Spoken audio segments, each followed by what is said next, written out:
Hey, and welcome to another Geek Out Book Club. I'm Sam. I'm Chris. I'm Jake. I'm Josh. And this week we're going to be talking about the Image Comics series, The Beauty.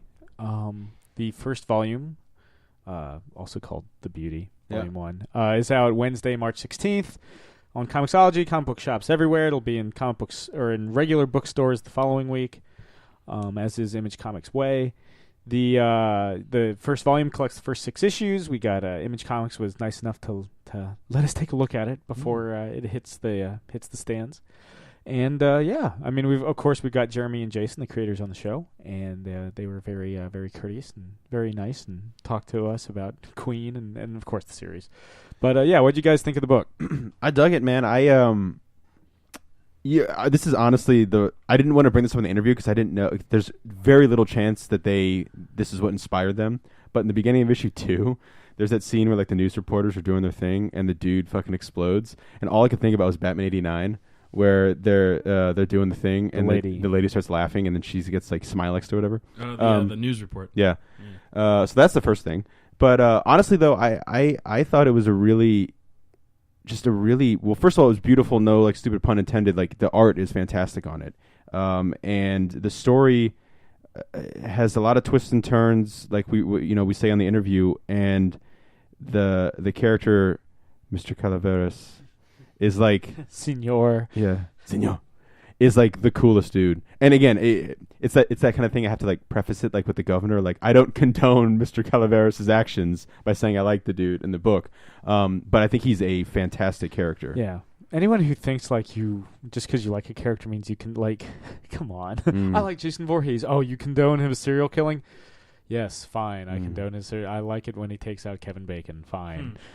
I do. That's not even Jason Voorhees that does it. It's his mom. Yeah, but still, I condone the character. But anyway, yeah, he's kind of like a dream checklist of everything I love in a character. And also, we talk about kind of his kind of sense of humor and his charm. And like it's and by saying that, once you read the book, you'll be like, that's what are you talking about? But it's there in a really kind of weird and twisted way.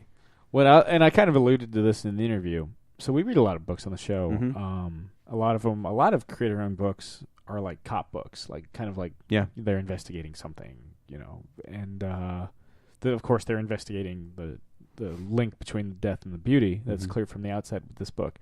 The Death and the Beauty. That sounds like a Foo Fighters album. Yeah, next double album. In your honor. But Echo Silence, Patience, Grace. Wasting Life.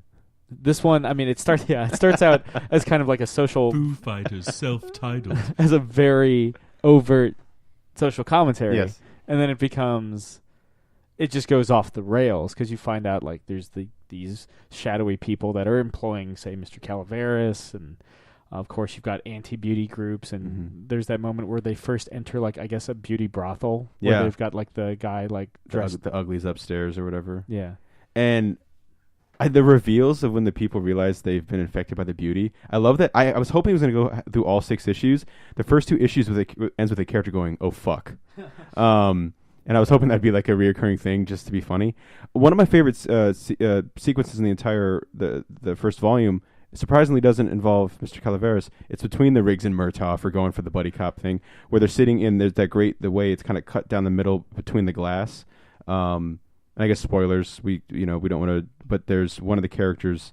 I don't even have to say what happened actually. There's 2 characters talking, the 2 main characters, and they are talking about kind of their lives, where they're going to go from there, and just a nice little touch where she ends it with, "You're my best friend, you dummy," and he like it almost looks like he's wiping away a tear, the way he's drawn, but they don't show it. It's just kind of implied. But just the fact that they can have that in there, and then there's another page later on where someone's like, entrails are hanging out, and there's just like blood everywhere, and it's just like graphic and crazy, and people are spontaneously combusting, and it really is kind of all over there, but in the best way possible. It kind of reminds me in some ways, at least color-wise or presentation-wise, of the movie. I can only presume the show Limitless. Like whenever Bradley Cooper takes the pill, everything's glowing and bright and warm. And whenever he's off it, it's kind of like gray and drab and kind of like a little like a bleaker. Yeah. You kind of get that dichotomy with the beauty, Yeah. people that are infected with the beauty and people that aren't. Yeah, like it's very clear, like the way it's drawn, and also, we kind of talked about it's a lived-in world.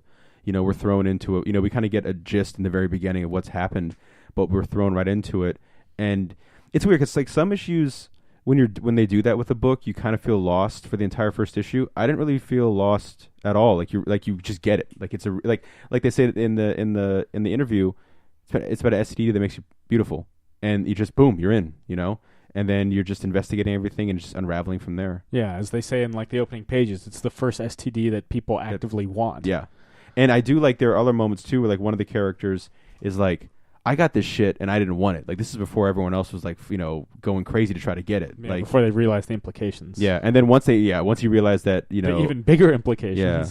That what did they say it was like 800 days? Was that what it was? Something like that. Like 800 days they figured out how long it takes to burn you out. It takes to burn you out. So yeah, once they realize the implications, then it's a problem. Yeah, it's like, oh shit. There's very much.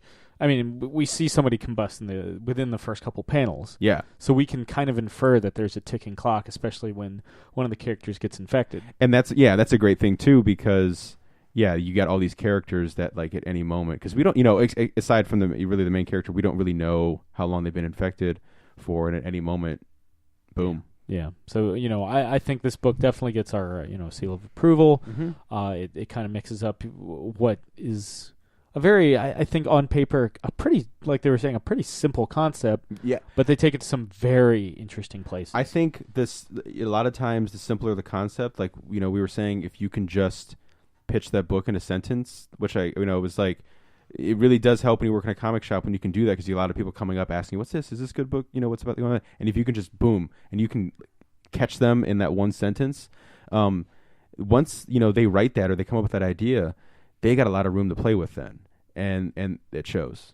So I hope we do get like in the next arc kind of like, if Mr. Calaveras was like the governor, like we get like, like another Calaveras. Or like another like, really bad dude. Yeah. Because they definitely know how to do that. Yeah. And if they're going back in time, like they're kind of alluding to, we might get some Calaveras, Yeah.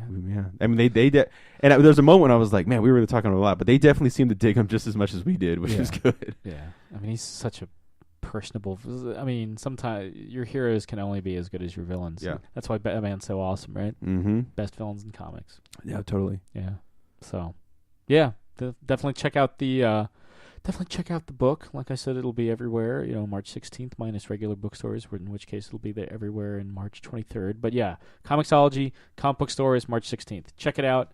This has been another Geek Out Book Club. I'm Sam. I'm Chris. I'm Jake. I'm Josh. Keep reading.